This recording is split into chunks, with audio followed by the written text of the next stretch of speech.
मजबूत आदमी होता है और एक अशिक्षित आदमी मजबूर आदमी होता है। मजबूर आदमी के लिए कौन सा रास्ता होता है? मजदूरी। अशिक्षित और मजबूर आदमी के लिए कौन सा रास्ता है? पैसे के लिए अगर जरूरत पड़ जाए तो मजदूरी। आप समझ रहे हैं? लेकिन शिक्षा का चुनाव जिसने किया, जिसके माँ बाप ने अपने बच्चे को शिक्षा दिलाया और जिस बच्चे ने शिक्षा का चुनाव करके अपनी जिंदगी के 28 साल छोड़ देते हैं, शुरू से ही भागने लगते हैं, तो एक मजबूर जिंदगी जीने के लिए तैयार होते हैं। तो हम अपनी जिंदगी में लगातार क्या करते हैं? चुनाव करते हैं। चाह रहे हैं तो जब शिक्षा की बात आती है छोटे छोटे बच्चों के लिए, तो वहाँ से बहुत सारे बच्चे और बहुत सारे बच्चों के माँ बाप शिक्षा से पीछे हट जाते हैं। तो वो क्या करते हैं? चुनाव करते हैं एक लाचार और बेबस जिंदगी जीने के लिए।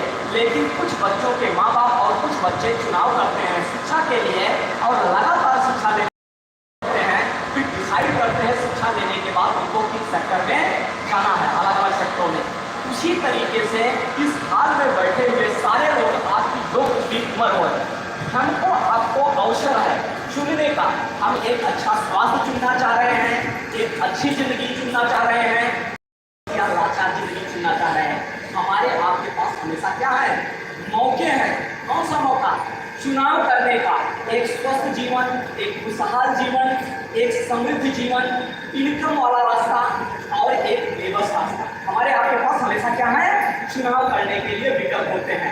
हम जैसा चुनाव करते हैं वैसा आने वाले 6 महीने बाद, 1 साल, 2 साल, 5 साल, 10 साल बाद हमारी जिंदगी होती है और हमारा चुनाव डिसाइड करता है हमारी आने वाली जो पीढ़ी होगी उसका क्या दशा होगा, वो हमारे चुनाव पे डिसाइड होता है। तो हम डायरेक्ट सेलिंग की जो बात कर रहे थे, हमने मलेशिया में डायरेक्ट सेलिंग के मंत्रालय की बात किया, हमने भारत में जो डायरेक्ट सेलिंग की अब मीटिंगें चल रही हैं उसके बारे में आपको जानकारी दिया। इससे आपको पता चल जाना चाहिए डायरेक्ट सेलिंग ऐसा वैसा सेक्टर नहीं है, ये पूरी दुनिया में पिछले 70 साल से चल रहा है। कितना? प्रमाण के साथ पिछले 70 साल से चल रहा है। और डीएक्सन डायरेक्ट सेलिंग में जो काम कर रहा है इसको 32 साल हो चुके हैं। बहुत सारे लोगों की 32 साल एज भी नहीं होगी जो कम एज वाले हैं, तो 32 साल तो डीएक्सन को हो चुके हैं। डायरेक्ट सेलिंग को पूरी दुनिया में 70 साल हो चुके हैं। भारत में डीएक्सन को चलते हुए 24 साल बीत चुके हैं, 25वां साल चल रहा है। 25वां साल बोले तो 25th एनिवर्सरी की बात। अगर भारत में बोला जाए तो भारत में इसका 25वां साल है, जो है 25 साल भारत में हो गए।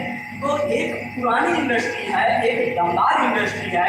डायरेक्ट सेलिंग बहुत तेजी से देश दुनिया में बढ़ रही है। दुनिया के सारे देश इस सेक्टर को अपना रहे हैं अपने देश में नैतिक लोगों को तैयार करने के लिए। नैतिक लोग का मतलब इस इंडस्ट्री में जो लोग आते हैं उनकी कितनी भी उम्र हो उनको जागरूक होने का, शिक्षित होने का अधिकार मिल रहा है। यानी यहाँ पे सारे लोग जो आए हैं उनको एक मौका मिला है स्कूल के जैसे थोड़ा सा और जागरूक होने का और शिक्षित होने का। इस मामले में अपने शरीर को कैसे फिट रखा जाए, अपने शरीर को कैसे स्वस्थ रखा जाए, बहुत सारी होने वाली बीमारियों से कैसे बचा जाए, इसके बाद अपने घर परिवार या जिंदगी की आर्थिक गाड़ी को कैसे बेहतर चलाया जाए, इसके लिए हमको शिक्षित और जागरूक होने का मौका मिलता है। समझ रहे हैं? तो डायरेक्ट सेलिंग पूरी दुनिया में अच्छे नागरिक तैयार करने का क्या काम कर रहा है? जिम्मा ले रहा है पूरी दुनिया में जहां जहां पे चल रहा है।